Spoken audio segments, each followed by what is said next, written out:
अच्छा, तू माँ से भी मजाक करेगा? तेनालीराम की कहानी। कोई 600 वर्ष पुरानी बात है। विजयनगर का साम्राज्य सारी दुनिया में प्रसिद्ध था। उन दिनों भारत पर विदेशी आक्रमणों के कारण प्रजा बड़ी मुश्किलों में थी।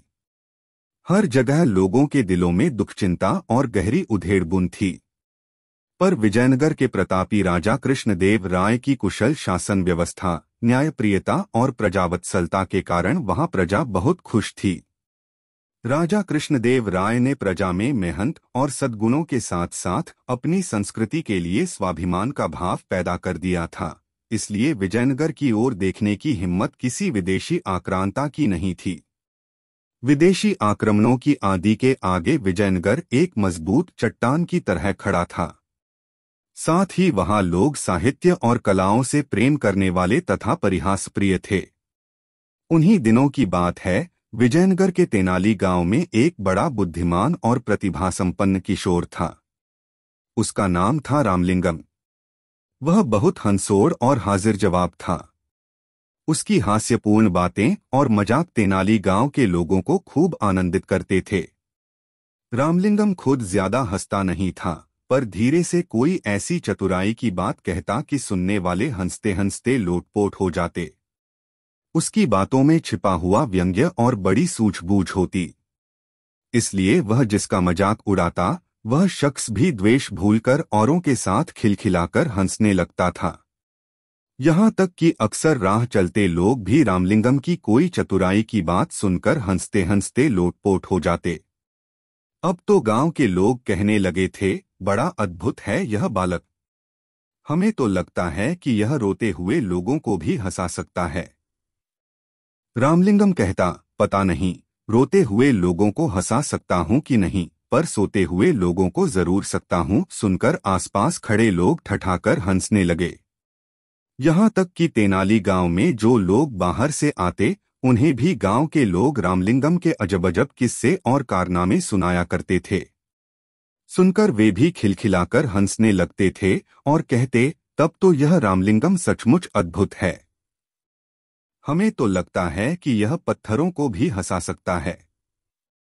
गांव के एक बुजुर्ग ने कहा, भाई, हमें तो लगता है कि यह घूमने के लिए पास के जंगल में जाता है, तो वहां के पेड़ पौधे और फूल पत्ते भी इसे देखकर जरूर हंस पड़ते होंगे। एक बार की बात है, रामलिंगम जंगल में घूमता हुआ मां दुर्गा के एक प्राचीन मंदिर में गया। उस मंदिर की मान्यता थी और दूर दूर से लोग वहां मां दुर्गा का दर्शन करने आया करते थे। रामलिंगम भीतर गया तो मां दुर्गा की अद्भुत मूर्ति देखकर मुग्ध रह गया। मां के मुखमंडल से प्रकाश फूट रहा था।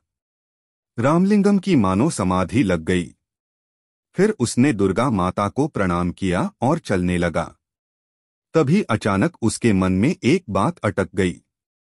मां दुर्गा के 4 मुख थे, 8 भुजाएं थीं। इसी पर उसका ध्यान गया और अगले ही पल उसकी बड़े जोर से हंसी छूट गई। देखकर मां दुर्गा को बड़ा कौतुक हुआ।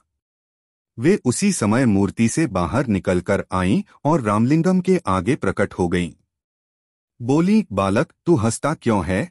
रामलिंगम मां दुर्गा को साक्षात सामने देखकर एक पल के लिए तो सहम गया, पर फिर हंसते हुए बोला, क्षमा करें मां, एक बात याद आ गई, इसीलिए हंस रहा हूं। कौन सी बात? बता तो भला, मां दुर्गा ने पूछा।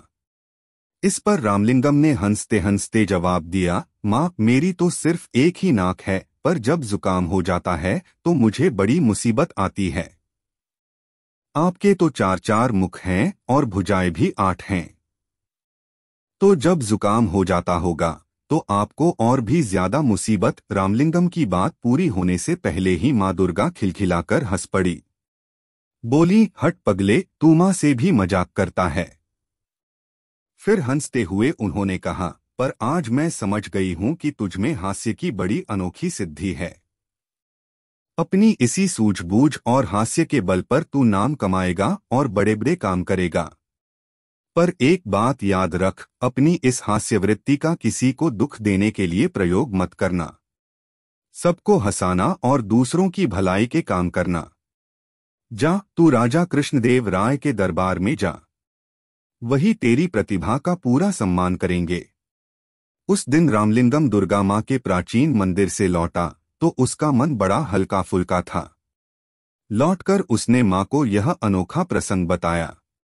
सुनकर माँ चकित रह गईं। और फिर होते होते पूरे तेनाली गांव में यह बात फैल गई कि रामलिंगम को दुर्गा माँ ने बड़ा अद्भुत वरदान दिया है। यह बड़ा नाम कमाएगा और बड़े बड़े काम करेगा। उसके साथ ही साथ तेनाली गांव का नाम भी ऊंचा होगा।